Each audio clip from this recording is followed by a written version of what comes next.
Don Johnson and Barbra Streisand were the it couple of the 80s. But behind closed doors, their massive egos caused huge problems.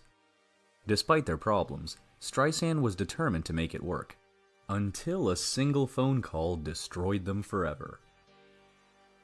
From a small-town kid born into poverty to TV superstar, Don Johnson's life had more twists than any character he played.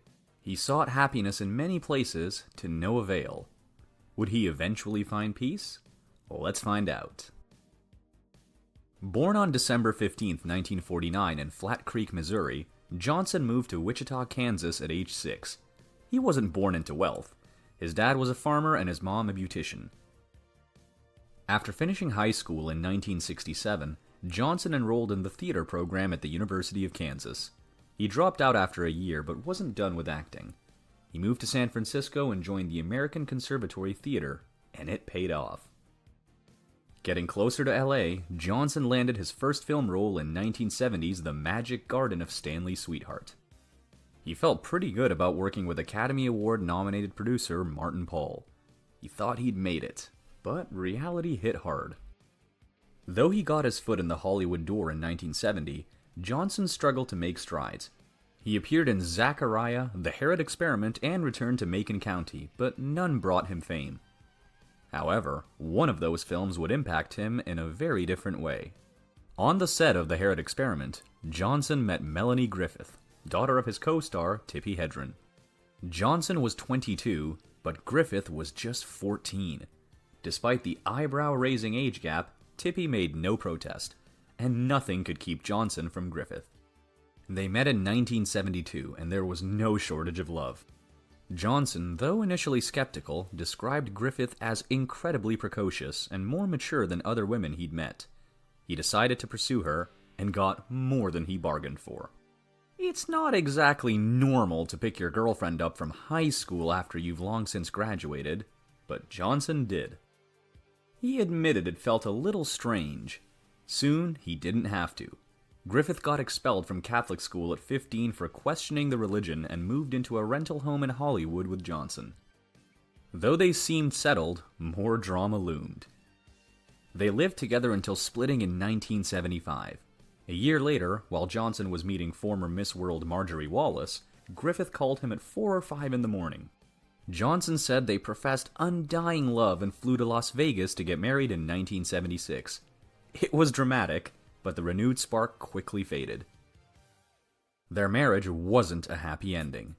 Griffith later said it felt doomed from the start. She viewed it as a way to end the relationship since they knew it wasn't working but couldn't split up. Not the least toxic of relationships. Their union wasn't meant to be, but something good was coming Johnson's way. While his relationship with Griffith was a roller coaster, his acting career began gaining traction. In 1975, he starred in A Boy and His Dog, which earned him a Saturn Award for Best Actor in 1976. He tied with acting legend James Caan, proof of the effort Johnson put in. He even had to do something pretty interesting to fully commit to the role.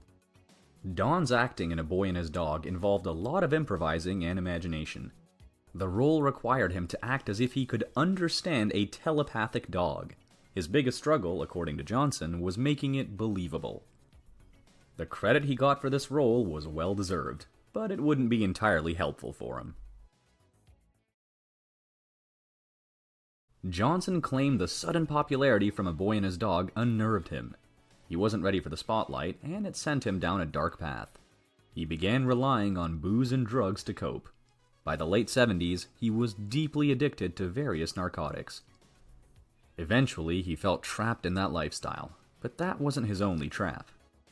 After splitting from Melanie Griffith, Johnson had many short-lived relationships. From 1976 to 1980, he dated Lynn Whitfield, Tanya Tucker, and Sally Sheridan. 3 relationships in 4 years. A year after that cycle, he would get a wake-up call. In 1981, meeting Patty D'Arbanville changed his life. This relationship produced a baby, Jesse Johnson. When Patty learned she was pregnant, she decided to keep the baby. They stayed common-law partners but didn't marry, yet Jesse's birth would have a major impact on Don. Johnson wasn't ready for fatherhood. Darbanville thought of leaving him, calling him a beautiful and talented man, spinning out. But before she could, Don told her he wanted to address his destructive habits. Whether he'd take that seriously remained to be seen. Surprisingly, after years of struggling, Johnson's rehab went smoothly. Darbanville, who'd faced similar issues, guided him. Even she was shocked when it only took 45 days for Don to kick his habits. His fast recovery felt miraculous, but he'd need another miracle for his career. Even with his life back on track, Johnson feared his career was over. Physically unfit, casting directors compared his auditions to bringing in a relief pitcher. No one took him seriously, but that would soon change. By now, his 1976 Best Actor award was just a memory. After 14 years of trying to break into TV, Don finally got his big break in 1984, landing the iconic role of James Sonny Crockett in Miami Vice. Playing Sonny Crockett made Johnson iconic. Miami Vice launched him into international stardom. Rolling Stone even said, no one had more swagger in the Reagan era than Don Johnson. And Don showed his enthusiasm through his dedication. This was Johnson's biggest opportunity in years, and he wasn't going to waste it. He lived a healthy lifestyle, working out, eating clean, and was committed to his role. He even made suggestions on how to portray Crockett, which stood out in a significant way. Flamboyant, to say the least, Sonny Crockett wore brands like Versace and Hugo Boss over pastel shirts. He even sported luxury watches from Rolex and drove a white Ferrari. Think of him as the hype beast of his era, flaunting designer brands in that cool guy aura. Don Johnson set trends, but it would eventually become too much to handle. Although grateful for his rising fame, Johnson struggled to adjust to the spotlight. He admitted it could be debilitating. Still, he credits Miami Vice with his relevance, calling the experience exhilarating and exciting. Off-screen, however, life was just as wild. Don's escapades were, let's just say, adventurous. Spontaneous by nature, he once flew to Mexico just to get Mexican food. Forget different restaurants, Don would go to different countries for a craving, and that wasn't the only extravagant move he made. He mingled with Hollywood's elite, but one meeting stood out. At a 1987 Christmas party, with guests like Jack Nicholson, Bruce Willis, and Oprah Winfrey, he met Barbra Streisand. Johnson was big, but Streisand was massive. Still, sparks flew, and they made things official. The couple revealed their status just a month later, but not at some romantic venue. They went public at the 1988 Mike Tyson-Larry Holmes boxing match. Not the most sentimental place, but public perception was the least of their concerns. The Johnson-Streisand couple had star power, but maybe too much.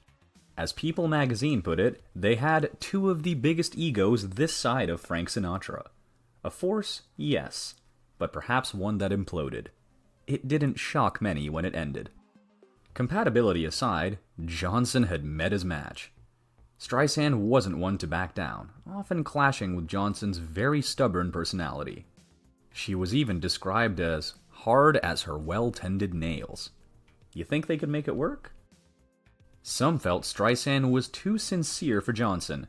People magazine noted that she was known for opening doors for her partners and going all out for the men in her life. Meanwhile, Johnson's relationships were known to be chaotic at best, yet Streisand tried to make it last. She even embraced his destructive partying. Labels like tough and difficult were familiar to her, and she defended him, saying much of his bad image was not true. For once, Don had someone in his corner.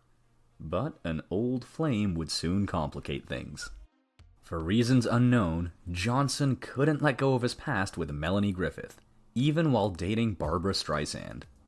He reconnected with Griffith to help her check into rehab, and that phone call reignited their spark.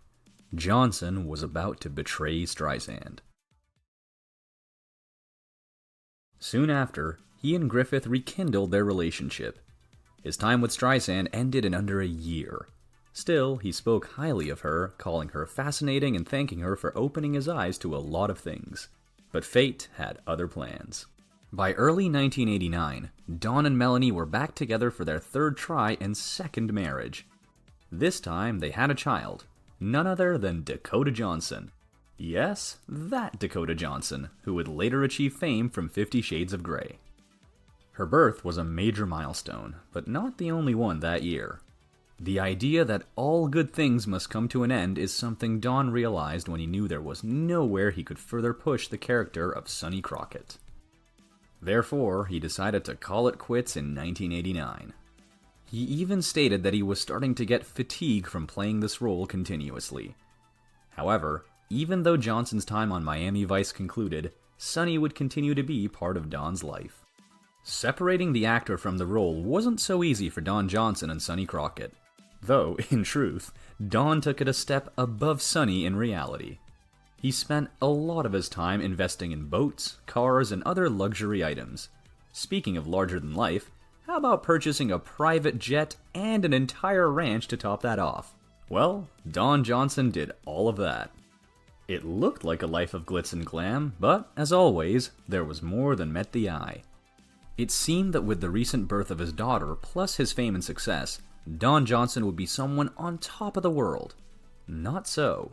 Don's spending sprees never filled up his gaping feelings of emptiness. According to him, the reason why he would buy all these different things was to try and cover up that patch. He wanted to find a way to stop feeling utterly miserable and thought this was the way to do so. Of course, he couldn't have been more wrong. Even after cleaning up his act to get the part on Miami Vice, Don admitted to his on and off relationship with drinking and narcotics throughout his career.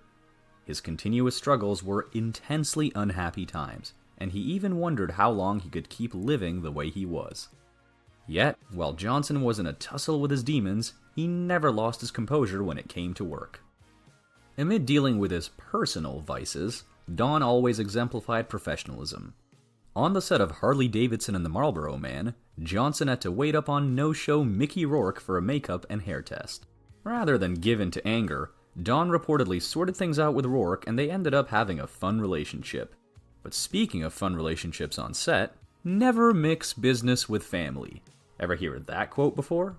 It certainly never applied to Johnson, who ended up working on consecutive movies with his then-wife, Melanie Griffith. This was first with the 1991 movie Paradise, and in 1993 with Born Yesterday. Johnson recalled the experience as being fantastic, since they could work and then go home together. These seemed like happy times for the Johnson family, but things would soon take a quick turn for the worse. For exclusive perks like early access to new videos, priority replies to your comments, and to have your say on future content, consider becoming a Factinate member. On top of that, your support helps keep the channel going. Click the link in the description for more details. Through sharing a child to working on movies together, Don Johnson and Melanie Griffith had a seemingly picture-perfect partnership, but behind the scenes, the cracks were beginning to show once again. By the time 1994 came around, they had simply cooled off on the fire-burning passion they once had. While both cited irreconcilable differences as the reasoning for their split, they would always have a connection through their child, according to Johnson. Although this was an unfortunate end, Don would eventually find true happiness. In 1999, Johnson fell in love with Kelly Flager. Unlike a lot of the other flings Don had, Flager came from a humble background. She wasn't a musician or an actress like his ex-wife, but rather a school teacher. Not exactly a Hollywood household name, but she might have been exactly the type of person Don was always looking for. When Don married Kelly in 1999, it marked another turning point in his life. He would finally give up the vices that were tormenting him for such a long time. In his words, he jettisoned the drinking habits and gave up the 20 cars. In this surprising turnaround, Don would credit his newfound beliefs for the change in his life. The former Hollywood bad boy compared his life experiences to being on a spiritual journey. He explained his shortcomings as if trying to break open lots of oysters, from which he suffered lots of pain in the attempts to do so. For him, those oysters were initially his indulgence towards drinking, narcotics, and materialism. Through these lessons, he would finally find what really brought him peace and happiness. After Don Johnson's arduous path of finding peace, he finally ended up getting his answer: family. He had 3 more children with Kelly Flager and wanted to make up for the time lost with his 2 older children. Don considered this a sacred life to value with the people he loves. Finally, he could play the role that brought him true happiness: being a father. If you enjoyed this Factinate video, give it a thumbs up and subscribe for more incredible stories. Want a say in who we cover next? Join our membership program through the link in the description for exclusive perks. Your support means everything to